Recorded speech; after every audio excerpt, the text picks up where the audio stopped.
Hello class. Welcome back बच्चों। तो फिर बच्चों स्टार्ट कर रहे हैं नया लेक्चर। बाबू, हम agriculture sector on the eve of independence लिख रहे थे। समझा मैंने सारा दिया था। लिखी अभी बेटा आपने 4 हेडिंग है, 2 हेडिंग लिखनी बकाया है। बाबू फटाफट से पहले मेरे साथ वो लिखो ताकि हम industrial sector on the eve of independence start कर सकें। फटाफट से लिखना।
बाबू 1 मिनट के लिए सामने देखो, मेरी एक बात सुनो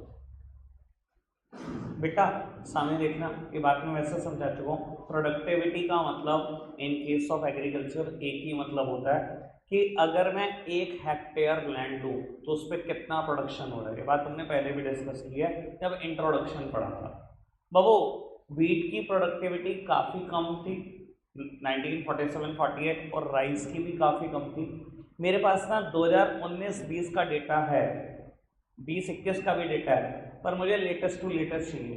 2022-23 का डेटा भी मुझे कहीं दिखा नहीं है, पर मैं प्राइवेट राइटर से ढूंढ कर जरूर यहाँ लिख दूंगा।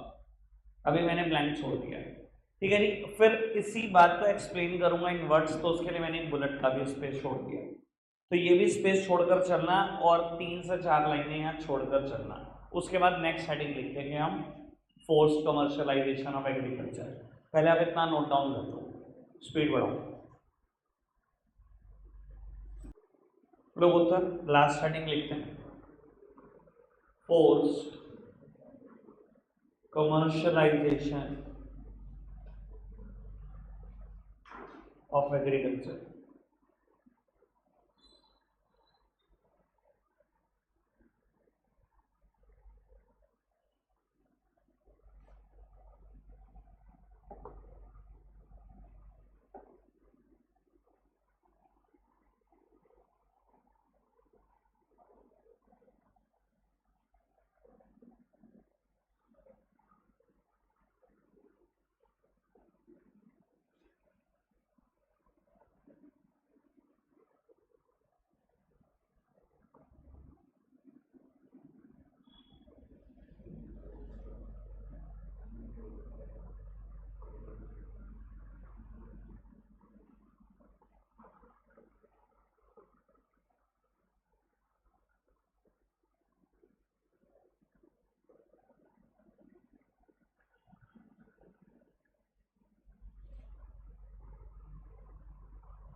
लो जी, फटाफट से इतना लिखो ताकि हम आगे बढ़ सकें।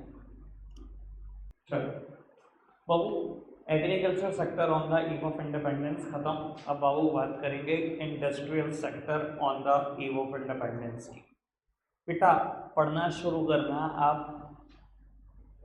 रुंगे में मत पढ़ना बस प्लीज।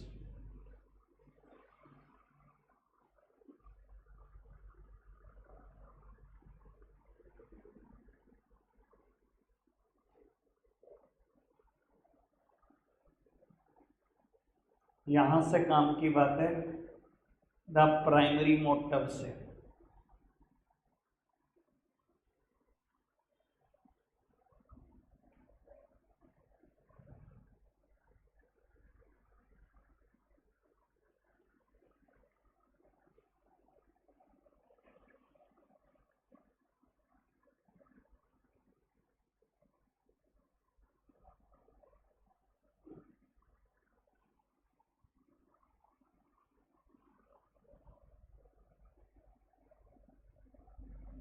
आगे बढ़े।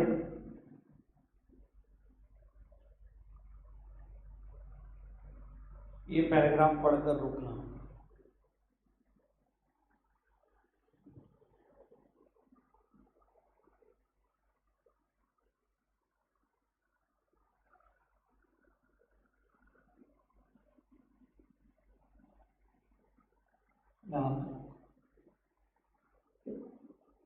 ठीक है, सब पढ़ा ढंग से। ब्रिटिशर्स का ऑब्जेक्टिव क्या था बेटा? सिस्टमैटिकली डी इंडस्ट्रियलाइजेशन के पीछे। सर ये तो देखा ना कि एक वर्ड इस्तेमाल कर रहे हैं वो, सिस्टमैटिक डी इंडस्ट्रियलाइजेशन। इंडस्ट्रियलाइजेशन नहीं, डी इंडस्ट्रियलाइजेशन। मतलब वो इंडिया में इंडस्ट्री पैदा ही नहीं होने देते थे भाई। आपको भी पता, हम उस दिन भी डिस्कस कर चुके हैं, इंडिया में कैपिटल गुड्स की एक भी फैक्ट्री नहीं थी, एक सिंगल फैक्ट्री भी नहीं थी। कैपिटल गुड्स का प्रोडक्शन नेग्लिजिबल था। याद है ना, फीचर में पढ़ाया था मैंने आपको, कल आपने याद भी किया होगा इंडस्ट्रियल बैकवर्डनेस में। तो बाबू उसको नाम दे रहे हैं सिस्टमैटिक डी इंडस्ट्रियलाइजेशन। उसके दो ऑब्जेक्टिव थे, आपने पढ़ लिए होंगे। एक, इंडिया को रॉ मटेरियल बनाकर छोड़ना है, सॉरी, इंडिया को एक्सपोर्टर बनाकर छोड़ना है रॉ मटेरियल का, और इंपोर्टर बनाकर छोड़ना है फिनिश गुड्स का। ये उनका मेन एम था। ठीक है जी। इसके अलावा एक और बात काम की है बाबू, इंडिया का हैंडीक्राफ्ट धीरे धीरे खत्म होता जा रहा था। ठीक है ना, मैंने क्या कहा था शुरू के दिन ही, बिल्कुल पहले दिन, बेटा इंडिया की प्राइड थी इंडिया का हैंडीक्राफ्ट। और ब्रिटिशर्स ने ना सबसे पहली सोच उनकी ये थी, प्राइड ही खत्म कर दो। जिस चीज पे मान और अभिमान हो ना, पहले वही तोड़ दो इंसान का, इंसान खुद ही अधमरा हो जाता है। ठीक है ना, किसी चीज पे गर्व है और वो गर्व ही खत्म हो जाए तो क्या रहेगा बेटा इंसान के पास जीने के लिए। तो यही बेटा उन्होंने इंडिया के साथ किया। इंडिया की जो प्राइड हुआ करती थी हैंडीक्राफ्ट, उसको ही खत्म कर दिया बेटा। और खत्म होने से क्या हुआ, मैसिव अनएम्प्लॉयमेंट क्रिएट हुई इंडिया में, मैसिव। ठीक है जी, अभी तक जितनी बात पढ़ी ठीक है, कुछ खास मुश्किल नहीं। आगे बढ़ाते हैं बात को। अब यहां से बहुत काम की बात है, मैं ये सारी बातें लिखूंगा जितनी है, पढ़ना।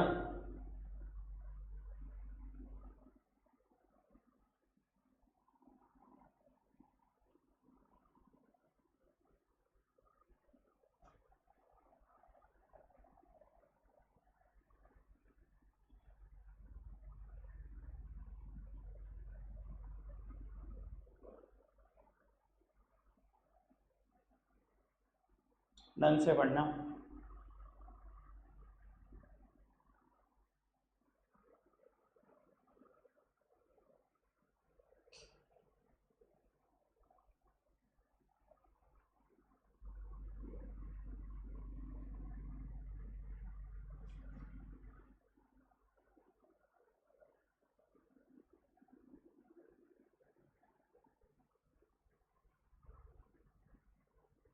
पढ़ते रहो, मैं एनालिसिस करूंगा, तगड़ा ही करूंगा।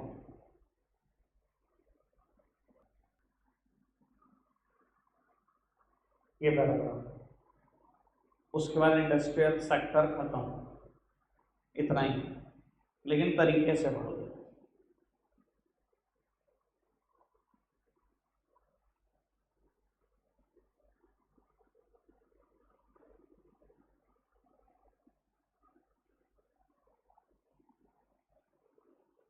ठीक है, डन। मेरी तरफ बाबू, जब मैं लिखूंगा ना topic industrial sector on the eve of independence, तो मैं ना दो अलग अलग चीजों की चर्चा करूंगा बाबू। एक वो चर्चा जो एनसीईआरटी ने करी है, और एक चर्चा जिसको एनसीईआरटी ने एक वर्ड में खत्म कर दिया बाबू। वो चर्चा है डिके ऑफ हैंडीक्राफ्ट की, कि इंडिया का हैंडीक्राफ्ट खत्म क्यों हुआ, उसके कारण क्या थे। इन्होंने ये तो बता दिया कि इंडिया का हैंडीक्राफ्ट खत्म हो गया, किसी कारण का डिस्कशन नहीं करा। ये भी बता दिया कि उसके बाद मैसिव अनएम्प्लॉयमेंट आई, कारण नहीं बताया। मैं बताऊंगा कारण सारे आपको बाबू। एक चर्चा जो एनसीईआरटी ने भी करी, वो मुझे भी करनी है, notional growth of modern industries. Notional growth या कह लो ब्लीक ग्रोथ, मतलब बहुत जरा सी ग्रोथ होने लगी मॉडर्न इंडस्ट्रीज। ठीक है जी, ये जो मैंने पैराग्राफ शुरू करा, जहां से शुरू था मैं वहीं से चर्चा को शुरू करूंगा, और 4 से 5 बातें आप बोलूंगा। आराम से मेरी तरफ देखना, और आपको लगना चाहिए कि आपने सारी बातें पढ़ी हैं। ठीक है जी सर, सबसे पहली बात लिखी थी during the second half of the 19th century वाली बात। ढंग से पढ़ा आपने, क्या लिखा था? During the second half of the 19th century few cotton and jute textile mills were set up by Indians and the foreigners respectively.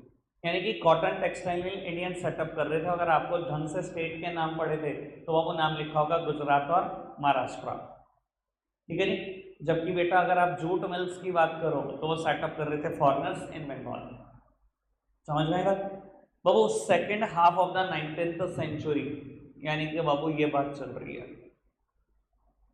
ठीक है, उसके बाद इसने कहा एक प्राइवेट एंटरप्रेन्योर ने 1907 में टेस्को को एस्टैब्लिश किया। वो प्राइवेट एंटरप्रेन्योर हम सबको पता है, जे.आर.डी. टाटा सर की बात चल रही है। ठीक है जी, उसके बाद इसने बताया कि 1907 के बाद कुछ शुगर, पेपर और सीमेंट इंडस्ट्रीज भी सेटअप हुई इंडिया में, but there were no capital goods industry in India to promote further industrialisation in India. कोई कैपिटल गुड्स इंडस्ट्री तब भी नहीं लगी थी कि इंडिया में इंडस्ट्रियलाइजेशन को प्रमोट किया जा सके। सर मैं उस दिन भी बोल रहा था, मैंने आते ही इस चीज़ को ढंग से इलेबोरेट किया था ताकि आपको समझ में आ जाए। सर एक कैपिटल गुड्स की भी इंडस्ट्री होना, अगर वो दिन की 100 मशीन भी बेचे तो समझो 100 इंडस्ट्री लग गई।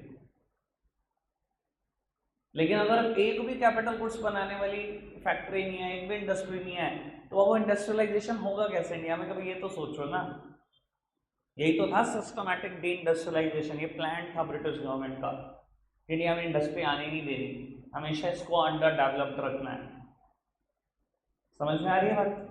इसने लास्ट पैराग्राफ में एक और बात बोली, पब्लिक सेक्टर ने भी पार्टिसिपेट किया है बेटा मॉडर्न इंडस्ट्री में, बट उनका रोल कन्फाइंड है to the railways, communication, ports, roads etcetera etcetera. यानी कि बाबू उन्होंने भी कोशिश करी कि कहीं वो पार्टिसिपेशन कर सकें। देखो ये लाइन बड़े काम किया बाबू। Another significant drawback of this new industrial sector was very limited area of operation of public sector. Public sector भी इंडस्ट्रियलाइजेशन में कंट्रीब्यूट कर रहा था, बट उनका रोल बड़ा कन्फाइंड था। Railways, power generation, communication, ports, बस इतना ही काम कर रहे थे वो, कोई बहुत ज़्यादा पार्टिसिपेशन नहीं था। ये मैं बात करूँगा मॉडर्न इंडस्ट्री में। ठीक है जी, अभी बेटा मुझे बात करनी है डिके ऑफ हैंडीक्राफ्ट की। सामने देखना, हैंडीक्राफ्ट बिल्कुल खत्म हो गया इंडिया से धीरे धीरे करके, जो इंडिया की प्राइड थी। क्यों खत्म हो गया ये समझ लो। सर सबसे पहली हेडिंग आप इसमें ये लिखोगे, discriminatory tariff policy of state. बाबू पूरे की पूरी किताब में जब भी मैं ये वर्ड इस्तेमाल करूँ स्टेट, बेटा स्टेट का मतलब स्टेट गवर्नमेंट से नहीं होता, स्टेट का मतलब सेंट्रल गवर्नमेंट से होता है। आप इंडिया के जितने लॉ पढ़ना चाहो उतने लॉ पढ़ लेना, कॉन्स्टिट्यूशन में 500 जगह ना वर्ड आया वो स्टेट। स्टेट का मतलब सिर्फ एक ही बात से, सेंट्रल गवर्नमेंट से। तो बाबू पहली हेडिंग है discriminatory tariff policy of the state. Discriminatory मतलब पार्शियलिटी करना, पक्षपात करना। बाबू कहते हैं सेंट्रल गवर्नमेंट जो थी ना पक्षपाती थी, उस टाइम पर तो सेंट्रल गवर्नमेंट ब्रिटिश गवर्नमेंट थी, वो पक्षपाती थी, उसकी वजह से ही खत्म हुआ हैंडीक्राफ्ट। बाबू ब्रिटेन को कुछ भी एक्सपोर्ट कर लो ड्यूटी फ्री, ब्रिटेन से कुछ भी इंपोर्ट कर लो ड्यूटी फ्री। इंडिया से हैंडीक्राफ्ट का गलती से एक्सपोर्ट मत कर देना क्योंकि उसके ऊपर 200% टैक्स है। पहली वजह तो हैंडीक्राफ्ट के खत्म होने की यही है ना, कोई दिक्कत कोई परेशानी तो नहीं। दूसरी बात बड़े काम किया, disappearance of princely court. Babu Britishers के आने से पहले जब हम पुराने कुछ सीरियल्स देखते हैं तो हमें आइडिया है इन चीज़ों का। ब्रिटिशर्स के इंडिया में आने से पहले इंडिया में ना जो कल्चर था ना बाबू, नवाब्स थे, राजास थे, एम्परर्स थे, प्रिंस थे, छोटी छोटी रियासत लेकर बैठे थे, छोटी छोटी जगह लेकर बैठे थे। ये इलाका मेरा है, दूसरा कहता था ये इलाका मेरा है, तीसरा कहता था मेरा है। अब जब ये प्रिंसले कोर्ट जब तक एग्जिस्ट करती थी ना, they provide patronage to the Indian handicraft. ये इंडियन हैंडीक्राफ्ट को ना बड़ा प्रमोट करते थे, क्योंकि आप पुराने जमाने के सीरियल देखो, राजा के दरबार सजे पड़े हैं, एक से बढ़िया एक मलमल का कपड़ा, उसके ऊपर कारीगरी हुई है, बहुत हाथ से कारीगरी हो रखी है, पूरा हैंडीक्राफ्ट वर्क लगा हुआ है ना। ऐसे ही था ना, पुराने राजाओं के दरबार दिखाते हैं ना बेटा, ठीक है ना, राजाओं के कपड़े देखे हैं ना कैसे पहनते थे बेटा, ठीक है ना, सारा हाथ की कारीगरी हुई है, ऐसे ही तो पहना करते थे कपड़े। और उनकी रानियां वो देखो, एक से बढ़कर एक कारीगर के कपड़े पहनते थी। तो बाबू they provide patronage to the Indian handicraft. ये इंडियन हैंडीक्राफ्ट को ना बहुत प्रोटेक्ट करते थे। जैसे ही ब्रिटिश रूल बिगिन हुआ, इसका सिंपल सा मतलब था राजा, नवाब, एम्परर, प्रिंस सब खत्म हो गए ना, और जब ये खत्म हो गए तो हैंडीक्राफ्ट भी इनके साथ साथ खत्म हो गया। ब्रिटिशर्स थोड़ी पहनते थे इंडियन हैंडीक्राफ्ट, वो तो अपना सूट बूट पहनते थे। समझ में आ रही है बात? कोई दिक्कत कोई परेशानी तो नहीं? पहला तो कारण क्या था, discriminatory tariff policy of state. दूसरा डिसअपीयरेंस ऑफ प्रिंसली कोर्ट। तीसरा competition from the machine made product. Babu Indian craftsman क्या करते थे, हाथ से सारे के सारे कपड़े सिलते थे, या और भी जिन चीज़ों पे वो कारीगरी करते थे, चाहे प्रीशियस स्टोन्स थी, चाहे मेटल थी, सारी कारीगरी हाथ से होती थी। अब हाथ की कारीगरी में टाइम लगता है, महंगी भी पड़ती है। ब्रिटिशर्स ने इन्हीं के सब्सिट्यूट निकाल दिए बेटा अपने देश में। उन्होंने सारा का सारा हैंडीक्राफ्ट काम कराना शुरू कर दिया फ्रॉम मशीन। अब मशीन मेड प्रोडक्ट, एक तो साफ सफाई बहुत ज़्यादा और ऊपर से पड़ता है सस्ता। हाथ से किया गया काम है ना, तो इतनी सफाई आती और ऊपर से पड़ता है महंगा। इसकी वजह से भी बेटा तीसरा कारण है जिसकी वजह से हैंडीक्राफ्ट धीरे धीरे खत्म हो गया। ठीक है ना? आज भी बाबू हाथ से करा दो काम किसी से भी, और मतलब गर्ल्स तो बहुत अच्छे से जानती होंगी, अगर अपनी ड्रेसेस पे हाथ से हैंडवर्क करा लो किसी से और मशीन वर्क से बना बनाया अगर ड्रेस खरीद दो तो आपको भी पता है क्या सस्ता पड़ेगा। मशीन मेड हमेशा सस्ता है। कोई दिक्कत कोई परेशानी तो नहीं? पक्का से बात क्लियर है? तीन बातें, कोई दिक्कत तो नहीं? बढ़ाएं बात को आगे। बाबू fourth heading is new pattern of demand. बाबू अब कई इंडियंस ही ऐसे थे बेटा जो धीरे धीरे ना ब्रिटिश कल्चर से इन्फ्लुएंस होने लगे, उनके वर्क से इन्फ्लुएंस होने लगे। ठीक है ना? डोंट टेल मी यार कि हमें सुन के बहुत बुरा लग रहा है, तुम में से कोई भी ना बोल देगा कि मुझे सुन के बड़ा बुरा लग रहा है कि इंडियन से इन्फ्लुएंस होने लगे। यार हम सब इन्फ्लुएंस्ड हैं। हमने कोई खादी के कपड़े पहन रखे हैं, धोती पहनते हैं, जीन्स पहन रखे हैं ना सबने, सब इन्फ्लुएंस्ड हैं भाई। तो उस टाइम पर भी लोग थे बेटा जो इन्फ्लुएंस हो रहे थे उनके काम से। अगर उनके काम से इन्फ्लुएंस हो रहे थे तो बाबू कहीं ना कहीं उनके प्रोडक्ट की डिमांड धीरे धीरे बढ़ती जा रही थी। और बेटा इंडियन प्रोडक्ट की डिमांड, इंडियन क्राफ्टमैन की डिमांड धीरे धीरे कम होती चली गई। तो बाबू तब से ही लोग इन्फ्लुएंस होना शुरू हो गए थे उनसे। और आज तो यार हमारे ऊपर वेस्टर्न कल्चर बहुत तरीके से हावी है। बहुत तरीके से, सिर्फ एक कपड़े की बात में ना सोचो, हमारा खाना पीना, ईटिंग हैबिट सब कुछ उनके ऊपर हो चुकी है। हमारा सोने की हैबिट देखो, सब कुछ उनके ऊपर हो चुकी है। हम धीरे धीरे बेटा 100% इन्फ्लुएंस हो चुके हैं उनसे, है ना। And last heading is introduction of Indian railway, introduction of railway in India. Sir एक उन्होंने काम और कर दिया, रेलवे इंट्रोड्यूस कर दी। और मैंने पहले भी बताया था कि अगर इंडिया में रेलवे इंट्रोड्यूस हुई थी ना, अब ये मत सोचना उन्होंने हमारा वाला सोच के किया था, ये सबके पीछे भी बेटा उनका अपना डोमेस्टिक इंटरेस्ट था, ठीक है ना। वो इंटरेस्ट एक ही था कि बेटा उनका जो प्रोडक्ट आ रहा है, उनके जो हैंडीक्राफ्ट आ रहे हैं उनकी कंट्री से, वो इंडिया के इंटीरियर्स तक पहुंचे, हर गली मोहल्ले में पहुंचे भाई साहब, कोई गली मोहल्ला भी ना बचना चाहिए। तो सिर्फ ये नहीं चाहते थे कि इंडिया के अर्बन इलाके में ही अपना प्रोडक्ट बेचे, वो चाहते थे इंडिया इतनी बड़ी मार्केट है, उस टाइम की 25-30 करोड़ हमारी पॉपुलेशन थी, वो चाहते थे 30 के 30 करोड़ लोग हमारे ही प्रोडक्ट पहने, हमारे ही प्रोडक्ट खरीदें, उनकी सोच ही अलग थी। तो रेलवे के इंट्रोड्यूस हो जाने से ना हैंडीक्राफ्ट और तेजी से टिके हुआ है। क्लियर है बेटा 5 कारक। बाबू पहले इसको लिखेंगे, फिर जितना समय बचता है इसको लिखेंगे। मैं एक बार बता देता हूं आपको टेबल की शुरुआत कैसे करनी है। एक सेकंड रुक जाओ, 1 मिनट, अभी कुछ भी मत लिखना।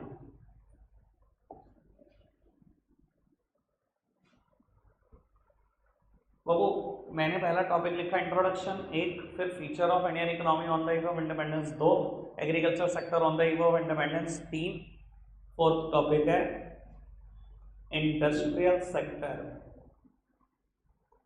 On the eve of independence.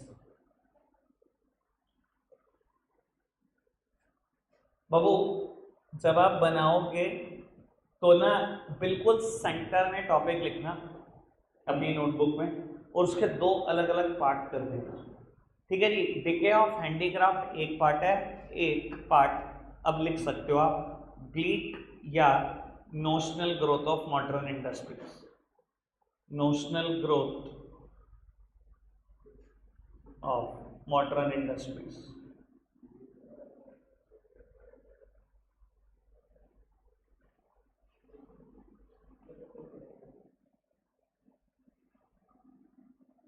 मैं बेटा पहले इसी पार्ट की चर्चा करूंगा, ठीक है जी, फिर डिके ऑफ हैंडीक्राफ्ट की। मैं पूरा पेपर कवर कर रहा हूँ, इसी टॉपिक को डिस्कस कर रहा हूँ।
फटाफट से लिखो एकदम। यार एक बात यहाँ पर रह गई, डन कर दिया इतना आपने, आगे बढ़ चुके हो उसके, यहाँ से बढ़ चुके हो। इसके बीच में पॉइंट लिख दूँ, एक मिनट रुक जा बाबू। इसके बाद में एक काम करना, ये वाला पॉइंट पहले लिखना फिर ये लिखना।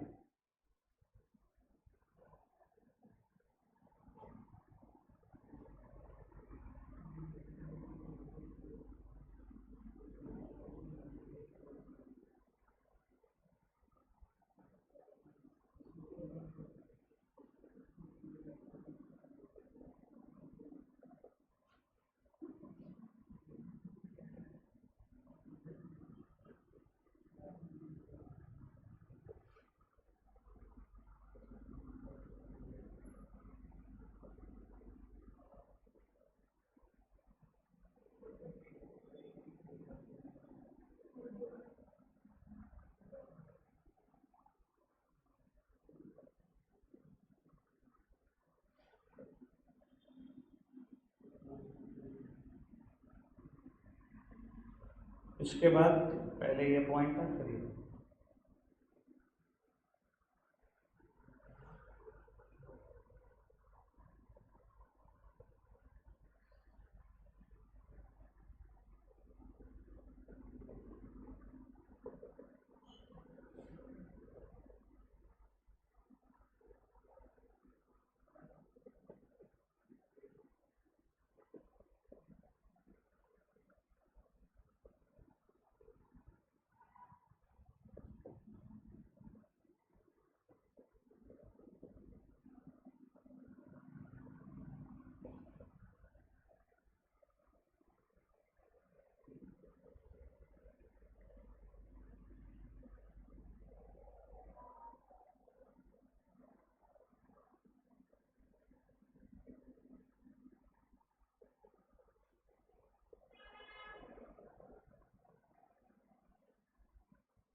दोस्तों आज के लिए इतना ही है प्यारे बच्चों,